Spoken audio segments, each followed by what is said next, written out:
ಎಲ್ರಿಗೂ ನಮಸ್ಕಾರ. Kidney stone ಇರೋಂಥ ಪ್ರತಿಯೊಬ್ಬರು ಕೂಡ ಈ ಒಂದು ವಿಡಿಯೋನ ಸ್ಕಿಪ್ ಮಾಡದೆ ನೋಡಿ. ನೀವು ಲೇಸರ್ ಸರ್ಜರಿ ಮಾಡ್ತಾರಲ್ಲ, ಅದಕ್ಕೆ 30,000 ರಿಂದ 40,000 ಖರ್ಚಾಗುತ್ತೆ. ಆ ಅಮೌಂಟ್ನ ಸೇವ್ ಮಾಡ್ಬೋದು ನೋಡಿ. ಡಿಸೆಂಬರ್ 18ನೇ ತಾರೀಕು ಫರೀದ್ ಅಂತೇಳಿ ಒಬ್ಬ ಹುಡುಗ ನಮ್ಮ ಹತ್ರ ಬಂದರು.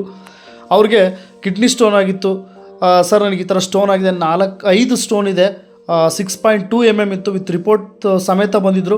ಆಗ ನಾವು ಅವರಿಗೆ ಸಜೆಷನ್ ಮಾಡಿದ್ವಿ. ನಮ್ಮ SHPL ಕಂಪನಿಯ ಸ್ಟೋನ್ ಕ್ಲಿಯರ್ ಜ್ಯೂಸ್ ಮತ್ತು ಅಲೋವೆರಾ ಅಶ್ವಗಂಧನ ಸಜೆಸ್ಟ್ ಮಾಡಿದ್ವಿ. ನಾನು ಇದ್ದೆ, ಮತ್ತು ನಮ್ಮ ಸಿದ್ದಪ್ಪ ಸರ್ ಇದ್ದರು, ಗ್ಯಾಲರಿ ಮೇಡಮ್, ಗೀತಾ ಮೇಡಮ್ ಕೂಡ ಇದ್ದರು. ನಾವು ಸಜೆಸ್ಟ್ ಮಾಡಿದ್ವಿ, ಇಲ್ಲ ಯೂಸ್ ಮಾಡಿ, ಒಳ್ಳೆ ರಿಸಲ್ಟ್ ಇದೆ, ಒಳ್ಳೆ ರಿಸಲ್ಟ್ ಬರುತ್ತೆ, ಡೈಲಿ 2 ಟೈಮ್ ಯೂಸ್ ಮಾಡಿ, ನಿಮಗೆ ಯೂರಿನ್ ಮುಖಾಂತರ ಅದು ಆಚೆ ಬರುತ್ತೆ ಅಂತೇಳಿ ಅವರಿಗೆ ಸಜೆಷನ್ ಕೊಟ್ವಿ.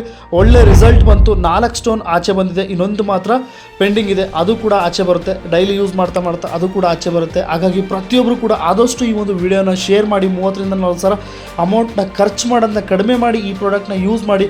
ನೀವು ಒಂದು ಒಳ್ಳೆ ರಿಸಲ್ಟ್ನ ನೀವು ಪಡ್ಕೋಬೋದು. Thank you so much.